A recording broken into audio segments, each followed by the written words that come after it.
Con este video comenzamos a ver el tema del monopolista que discrimina precios.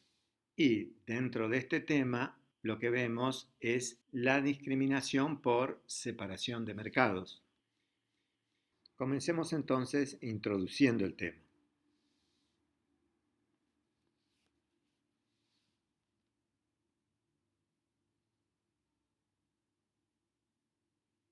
Lo que tenemos aquí son los distintos casos de monopolio que ya hemos visto.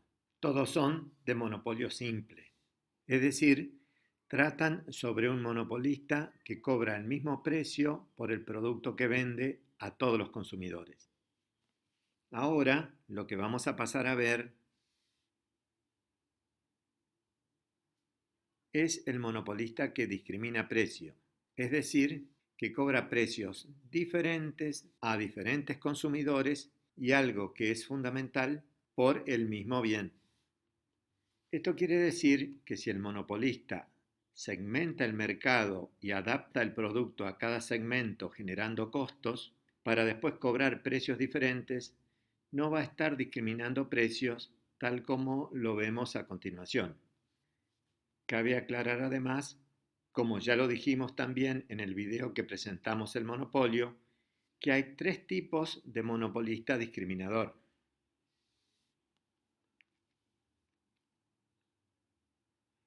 El que realiza discriminación perfecta, el que fija precios no lineales y el que vamos a ver ahora, que es la discriminación por separación de mercados, que también se suele llamar discriminación de precios de tercer grado. Concretamente, el caso que vamos a ver es el siguiente. Se trata del caso más simple, porque el monopolista separa o segmenta el mercado en dos submercados o que los llamamos también mercados, para cobrar precios diferentes en cada uno de ellos por el mismo producto que produce en una única planta. Lo que hacemos aquí es plantear el problema que enfrenta, el cual podría representarse con el siguiente esquema.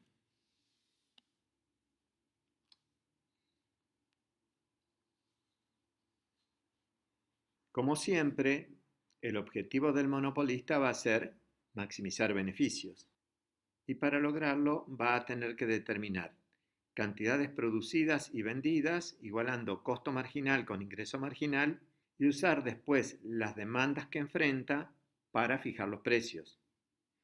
El tema es que como produce en una única planta, tiene un solo costo marginal que va a depender de Q mayúscula.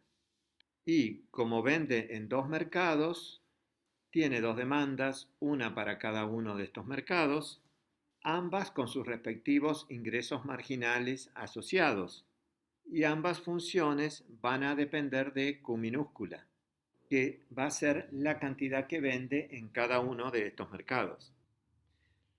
Las decisiones que en esta situación va a tener que tomar son las siguientes. La primera es cuánto producir para maximizar beneficios, es decir, encontrar el valor Q mayúscula asterisco. La segunda es cuánto vender en cada uno de los mercados, es decir, encontrar los valores Q1 asterisco y Q2 asterisco. Y tercero, qué precios cobrar en cada mercado, es decir, fijar P1 asterisco y P2 asterisco. Lo que vemos en este video es cómo se toman estas decisiones y lo vamos a hacer separando el tema en dos partes. Primero, vamos a ver cómo se resuelve analíticamente este problema, lo cual nos va a permitir encontrar la condición clave para la maximización de beneficios. Después, explicamos por qué debe cumplirse esta condición clave y mostramos cómo proceder para representarla gráficamente y usarla para tomar estas decisiones. Pasemos entonces al problema analítico. Lo primero es plantearlo. Lo que esta ecuación dice es que el monopolista se propone maximizar beneficios que se obtiene con esta fórmula. Los dos primeros términos del segundo miembro determinan el ingreso total del monopolista. Como vemos, este va a ser igual a la suma de los ingresos que se obtienen en cada mercado, donde cada uno de ellos surge de multiplicar el precio que se cobra por la cantidad que se vende, el precio que se cobra por la cantidad que se vende. Como ya sabemos, los precios van a depender de las cantidades que se venden en cada mercado. Por eso es que P sub 1 aparece como función de Q sub 1 y P sub 2 aparece como función de Q sub 2. El otro término que aparece es el costo total. Obsérvese que este costo depende de Q mayúscula, mientras que los ingresos en cada uno de los mercados dependen de Q minúscula. Esto nos obliga a incorporar la siguiente restricción. Lo que esta segunda ecuación nos dice es que la maximización del beneficio está sujeta a que Q sub 1 más Q sub 2 sea igual a Q mayúscula. Es decir, que la suma de las cantidades que se venden en ambos mercados sea igual a la cantidad que se produce. Ya planteado el problema, tenemos que resolverlo. Una forma de hacerlo es esta, es decir, transformarlo en un problema de maximización sin restricciones. Para hacerlo, sustituimos la restricción en la función objetivo, concretamente en dos lugares, donde aparece Q mayúscula, en la expresión del beneficio total y en la expresión del costo total. Las variables de decisión de este problema van a ser las cantidades a vender en cada uno de los mercados, es decir, Q sub 1 y Q sub 2. Al decir esto, alguien podría preguntarse, dado que estamos en discriminación de precios, ¿no tiene el monopolista que también decidir los precios que va a cobrar en cada uno de los mercados? La respuesta es que no, porque en este planteo hemos puesto los precios como función de Q. Por lo tanto, al decidir las Q minúsculas, quedan determinados también los precios. Para resolver este problema, como es usual, tenemos que derivar esta ecuación respecto de cada una de estas variables de decisión e igualar dicha derivada a cero. Comencemos haciendo esto respecto de Q sub 1 y al hacerlo vamos a obtener la siguiente expresión. Repasemos lo que aquí se ha hecho. En el primer miembro, como el beneficio total depende de Q mayúscula, que es la suma de Q sub 1 más Q sub 2, hay que aplicar la regla de la cadena. Por eso, lo que aquí tenemos, que es la derivada del beneficio total respecto de Q sub 1, va a ser igual a la derivada del beneficio total respecto de Q mayúscula multiplicada por la derivada de Q mayúscula respecto de Q sub 1. En el primer término del segundo miembro tenemos un producto de funciones. Por eso se aplica la regla del producto. Es decir, la derivada de este primer término va a ser igual a la derivada del primero por el segundo sin derivar, más la derivada del segundo término por el primero sin derivar. Este segundo término desaparece, porque como estamos derivando respecto de Q sub 1, esto es una constante. El tercer término es la derivada del costo total respecto de Q sub 1. Aquí también ocurre que tenemos que aplicar la regla de la cadena, porque el costo total depende de Q mayúscula, la cual a su vez depende de Q sub 1. Al aplicar la regla de la cadena, lo que obtenemos es esta expresión, que no es otra cosa más que la derivada del costo total respecto de Q multiplicada por la derivada de Q respecto de Q sub 1. Obtenida esta derivada parcial, la igualamos a cero, como es usual en estos casos. Ahora tenemos que derivar la función objetivo, es decir, esta ecuación, respecto de la otra variable de decisión, es decir, Q sub 2. Lo que tenemos que hacer es exactamente lo mismo que hicimos al derivar respecto de Q sub 1. Al hacerlo, llegamos a esta expresión. Para entender cómo se obtuvo esta expresión, vale todo lo dicho al explicar la derivada respecto de Q1, solo que cambiando Q1 por Q2. Véase que las dos ecuaciones tienen exactamente la misma estructura. Obtenida estas dos derivadas parciales, lo que hacemos es incorporar la llave para señalar que las cantidades Q1 y Q2 que maximicen beneficios deben satisfacer de forma conjunta estas dos ecuaciones. Si ahora observamos con atención a estas ecuaciones, vemos que podemos simplificarlas. Comencemos por la primera.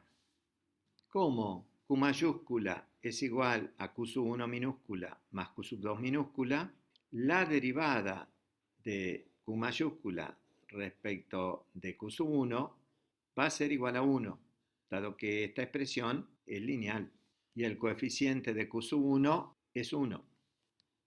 Así que si venimos a la primera ecuación, observamos que esa derivada de Q mayúscula respecto de Q1 aparece en dos productos. Aparece aquí y también aparece aquí. Por lo tanto, como aparece en un producto y es igual a 1, la podemos tachar.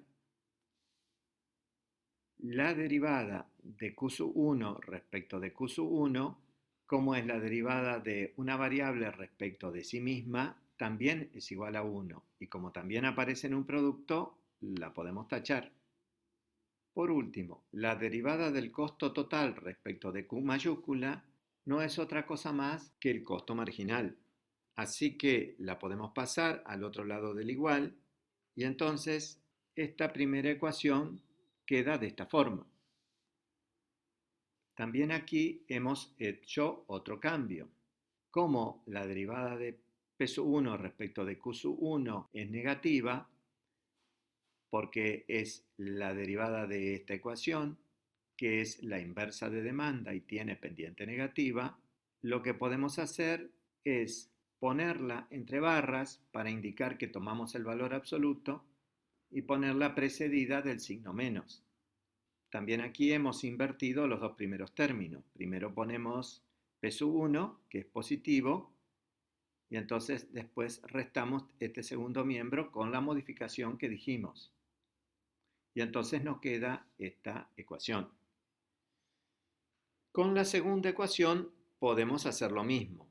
Así que tachamos la derivada de Q respecto de Q2 en los dos productos donde aparece, porque es derivar esta expresión, y esta expresión es lineal con coeficiente igual a 1, y por lo tanto da igual a 1 esa derivada.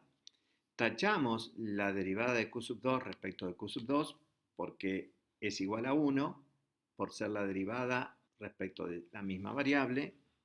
Pasamos la derivada del costo total respecto de Q mayúscula, que es el costo marginal, al otro lado del igual. Consideramos que esta derivada es negativa porque es la derivada de esta expresión, que es la inversa de demanda, que tiene pendiente negativa, y por esa razón la ponemos entre barras para indicar que solo tomamos el valor absoluto y la ponemos precedida del signo menos, y entonces nos queda esta segunda ecuación, que le anteponemos la llave para indicar que la solución debe darse en forma simultánea de ambas ecuaciones. Si ahora miramos el primer miembro de estas dos ecuaciones de este nuevo sistema que representa las condiciones de primer orden del problema, vemos que ambas tienen la misma forma, es decir, en ambas ecuaciones aparece la misma fórmula. Entonces, si ahora nos preguntamos qué representa esta fórmula, para contestar tenemos que retornar a la siguiente diapositiva. Esta diapositiva la vimos cuando estudiamos los ingresos del monopolista simple y estábamos preocupados por explicar por qué el ingreso marginal era menor que el precio.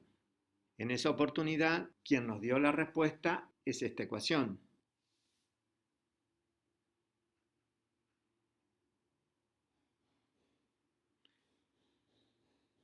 Lo que hicimos en aquella oportunidad es deducirla. Ahora solamente la vamos a utilizar.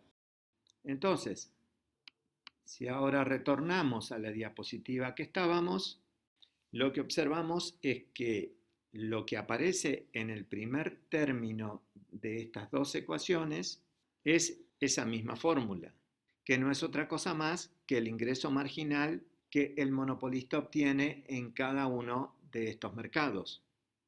Consecuentemente, lo comprobado nos permite escribir esta expresión, que luego de sustituirla en cada una de estas ecuaciones, como observamos que el segundo término es el mismo, llegamos al siguiente resultado, que es el principio de la igualdad de ingresos marginales que resuelve el problema de maximización del discriminador. Obtenido este resultado, antes de seguir con el siguiente tema, debemos hacer una aclaración. La misma se vincula con el uso de esta fórmula. Esta fórmula se obtuvo suponiendo que el monopolista era simple, es decir, que cobraba el mismo precio a todos los consumidores. Entonces, ¿cómo es que ahora la estamos usando cuando estamos analizando el monopolista que discrimina precios? La respuesta es sencilla. Es verdad que estamos en el monopolio discriminador, pero en el caso que nos ocupa, dentro de cada mercado, el monopolista actúa como monopolista simple. Es decir, el monopolista que estamos analizando discrimina entre mercados, cobra un precio diferente en cada uno de los mercados, pero dentro de cada mercado actúa como monopolista simple, ya que cobra el mismo precio a todos los consumidores de ese mercado. Por eso es que podemos utilizar esta fórmula para representar el ingreso marginal de cada uno de esos mercados. Hecha esta aclaración, ahora sí pasemos al tema siguiente, que es el comprender cómo funciona este principio de la igualdad de los ingresos marginales.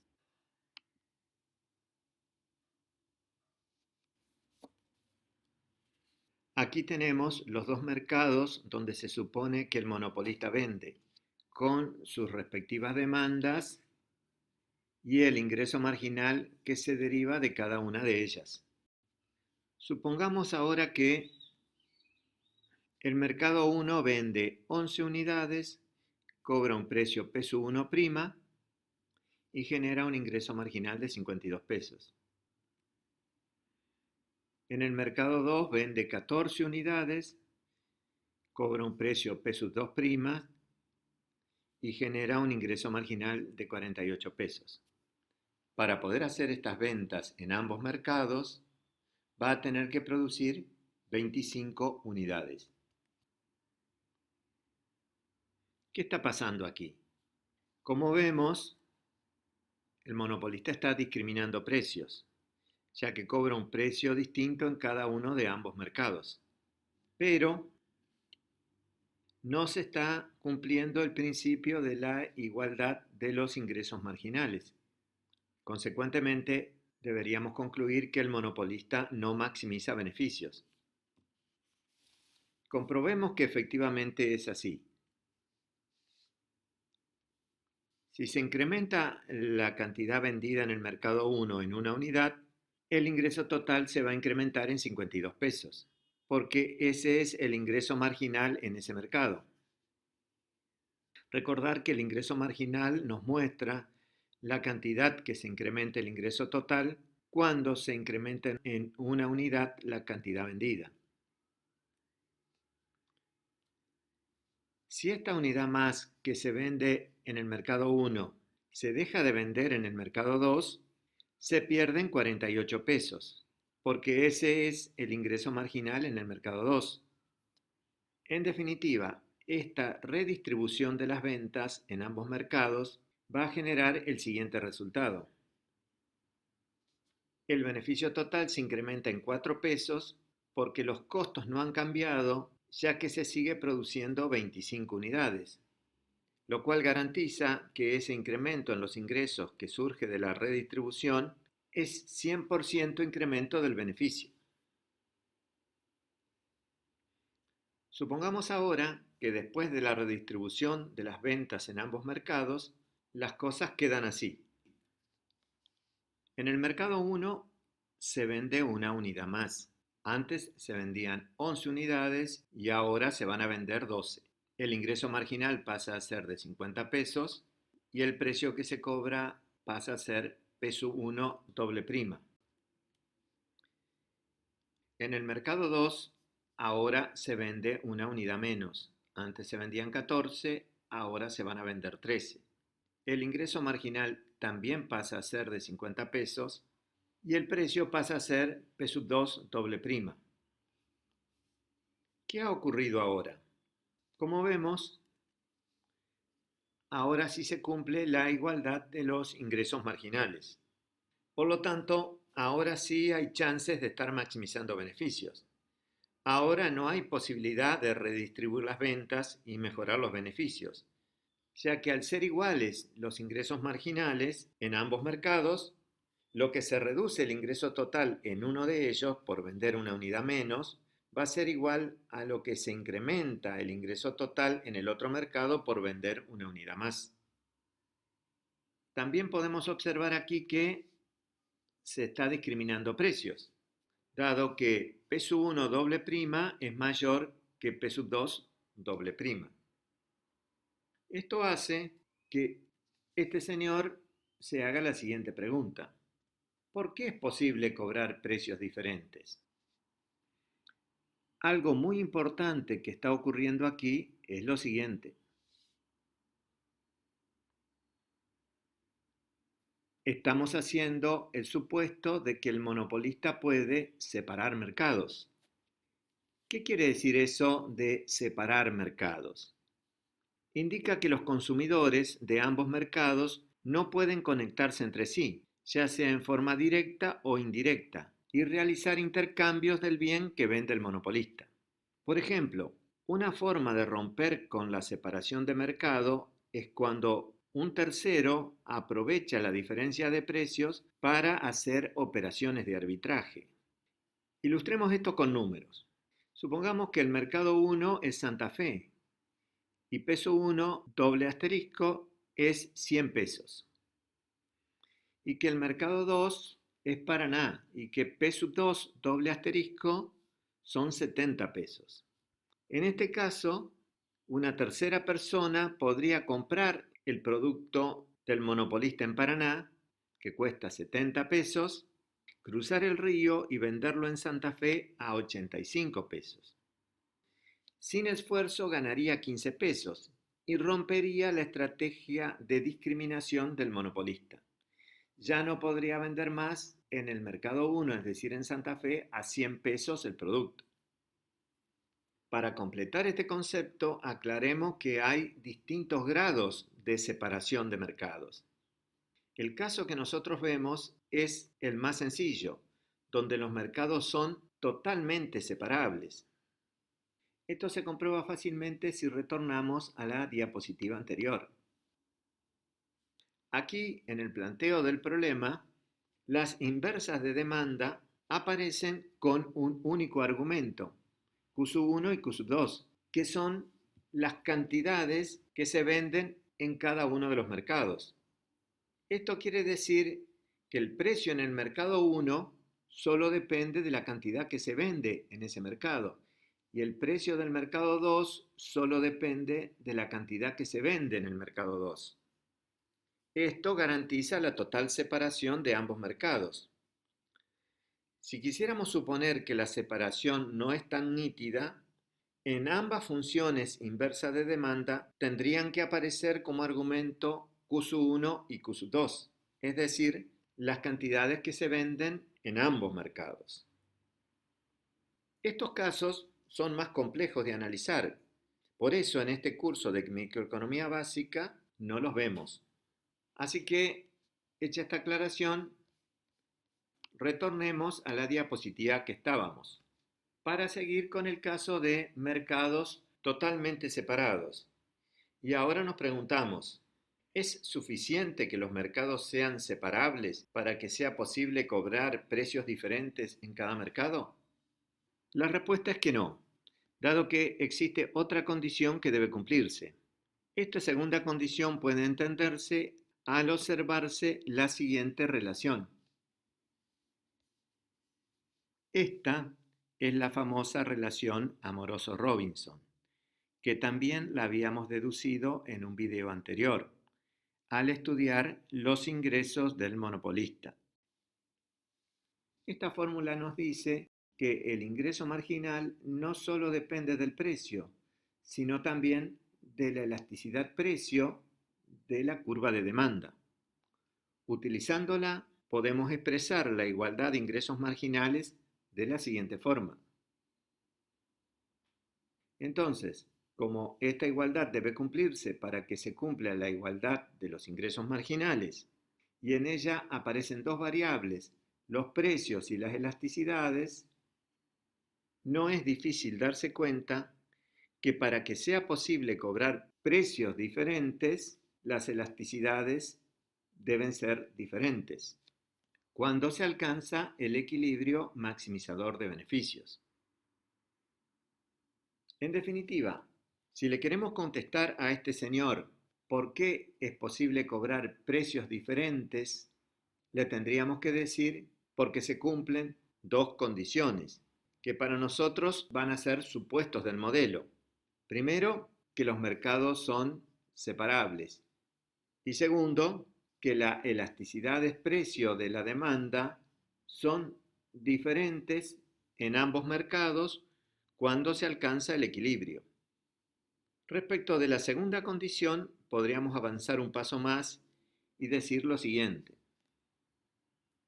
Se cobrará el precio más alto donde la demanda sea más inelástica. Ya le hemos contestado a nuestro amigo su pregunta, pero parece que está muy interesado en el tema, porque ahora nos hace una segunda pregunta. ¿Estamos seguros que con Q igual a 25 se maximiza beneficios? Obsérvese que 25 es la cantidad que se produce, porque se venden 13 unidades en el mercado 2 y 12 unidades en el mercado 1. Con los dos gráficos que él está mirando, no le podemos contestar, porque ellos solo permiten comprobar la igualdad entre los ingresos marginales.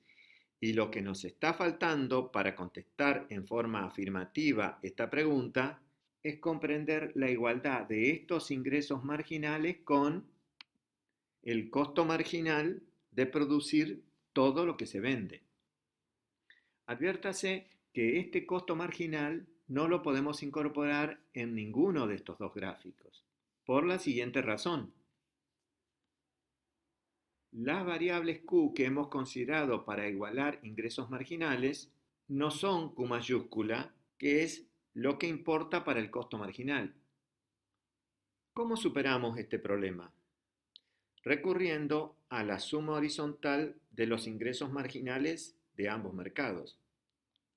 Para hacer esto, pasemos entonces a la siguiente diapositiva.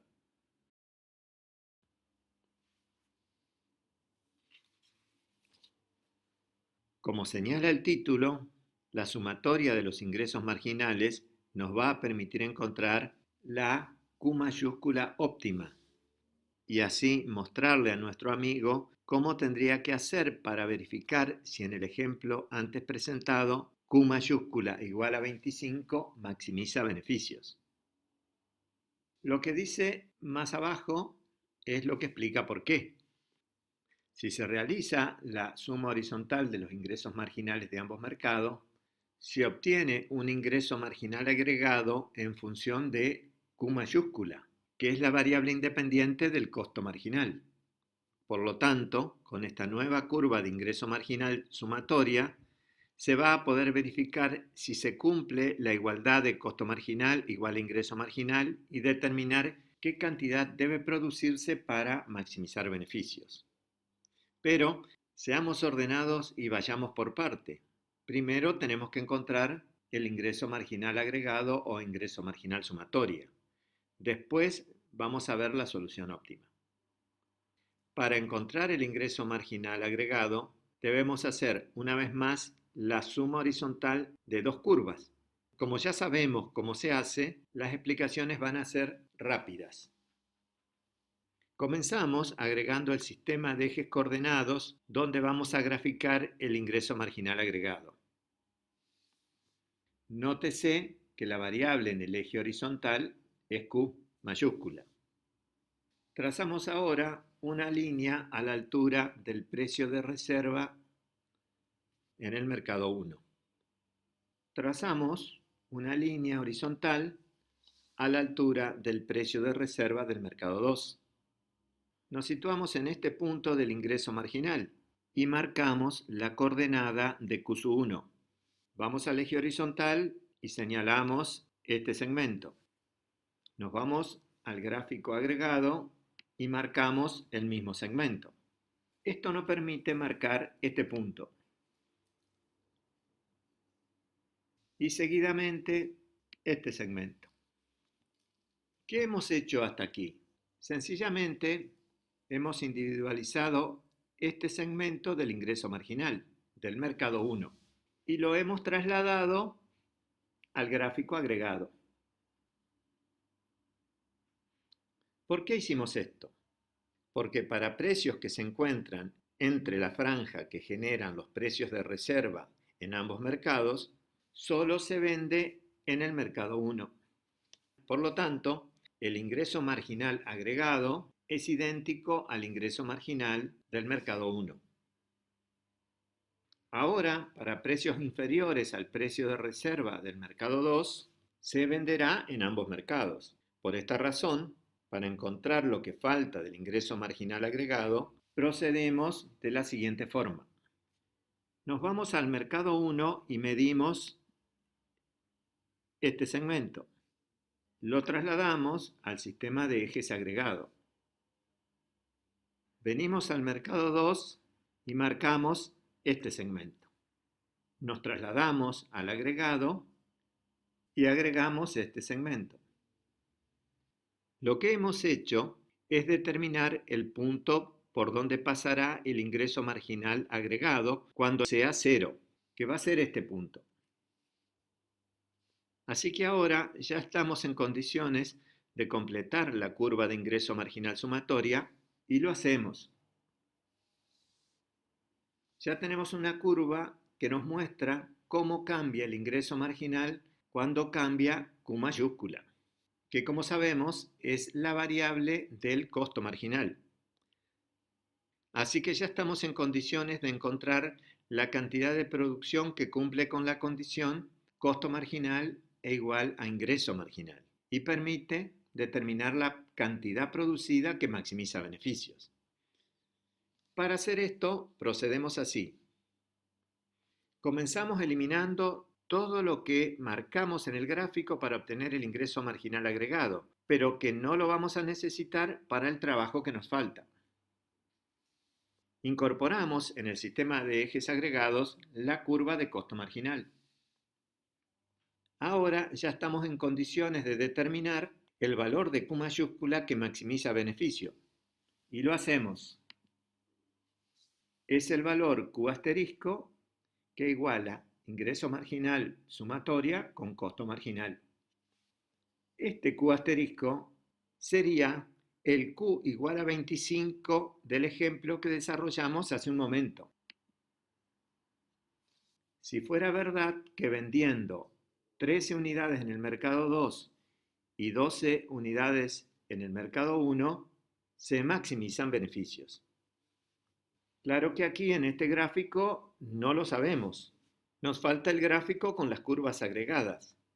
Pero observar esto nos lleva a hacernos la siguiente pregunta. ¿Cómo integrar en un único gráfico todas las decisiones? Para contestar, debemos volver a la diapositiva que estábamos recordando este principio, que los ingresos marginales de ambos mercados deben ser iguales al costo marginal para maximizar beneficios. Lo que aquí tenemos es el valor de Q asterisco, que es el valor a producir para maximizar beneficios. Gracias a él podemos determinar el valor del costo marginal óptimo, que va a ser costo marginal asterisco. Entonces, como sabemos que ese valor tiene que ser igual a los ingresos marginales óptimos en cada uno de los mercados, trasladamos este valor al gráfico de los mercados. Individualizados los ingresos marginales óptimos en cada uno de los mercados, el monopolista podrá conocer la cantidad óptima a vender en cada uno de ellos y fijar los precios que debería cobrar para poder efectivamente vender esa cantidad. Veamos cómo el monopolista hace esto comenzando en el mercado 2. La cantidad a vender va a ser Q2 asterisco. Para determinar el precio a cobrar, el monopolista lo leerá en la curva de demanda de ese mercado. Y así tendrá que fijar P2 asterisco. Si pasamos al mercado 1, vemos que la cantidad a vender va a ser Q1 asterisco. Y el precio que el monopolista deberá cobrar ha de ser P1 asterisco. Como vemos, el monopolista cobra precios diferentes en ambos mercados. Es decir, discrimina precios por separación de mercados. Además, también estamos seguros que aquí maximiza beneficios, porque aquí se cumple el principio de la igualdad de los ingresos marginales, los cuales a su vez también son iguales al costo marginal. Podría ocurrir que alguien aquí dudara que Q1 asterisco más Q2 asterisco, que son las cantidades que se venden en ambos mercados, sumadas sean iguales a Q mayúscula asterisco, que es la cantidad producida. Esta duda es injustificada, puesto que dicha igualdad está garantizada porque la curva de ingreso marginal agregada se obtiene por suma horizontal de los ingresos marginales de ambos mercados. Como este gráfico sintetiza todas las decisiones del monopolista que discrimina por separación de mercados, damos por finalizado este video.